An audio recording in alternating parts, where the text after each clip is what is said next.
Now, one of the issues that will determine this election in 2019, probably almost to the exclusion of other issues possibly, is that of security. In your home state, Kaduna, there have been repeated clashes, violent clashes that have resulted in quite a significant number of deaths. The more recent one that comes to memory is the Benin Gwari one. What exactly is going on? You led that state for 8 years. Yes. And during your period, I remember when I spoke to you on this same program in 2007, you itemized a few things that you did to ensure that there was nothing like that during your tenure. Now, what, from your reading, you still live largely in Kaduna. Yes. What's going on? Well, you see, the situation then and the situation now are a bit different. When I was in office, it was more an issue of ethno-religious, and what we did was to, first of all, run an open, fair and just government. We treated everybody equally, irrespective of their religious or ethnic background, in all respect.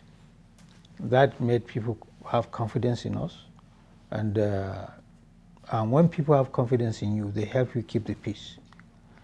If you run a government in a way that people lose confidence in you, hardly will you get the cooperation of the citizens in ensuring that peace and stability, exist in your state.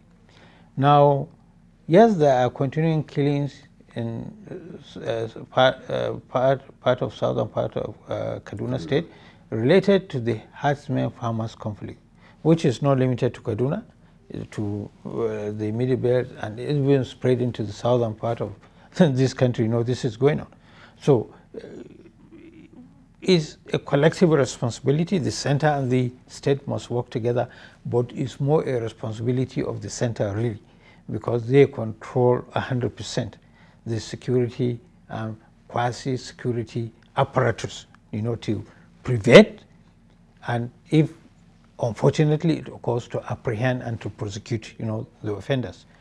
The Birnungwari area, you see, is a forest linking Birnungwari, Katsina, Kebbi, Zamfara, and Kwara State. So it's a border area? It's a border area.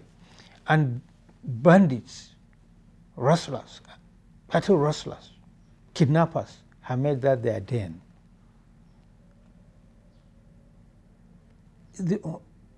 What baffles me, when the authorities at the center and state know of this fully, why should it take so long to cordon off that area and do a surgical operation to permanently dislodge and deal with this band of criminals? And unfortunately, some people that we know are farmers, they see these bandits with their guns slung on their shoulders, passing by and even greet each other. And why should they be walking freely?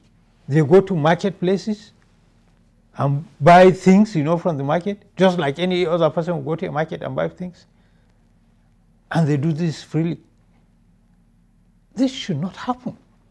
Under a normal circumstance, this should not happen, but it's happening. Therefore, even though I have heard that the military want to set a battalion in Birnungwari, it's not enough. The military set up a division in Maiduguri to deal with the Boko Haram is still going on. That's a different issue altogether. I'm not saying there are no successes, but of course we ought to have dealt with certain matters beyond where they are now.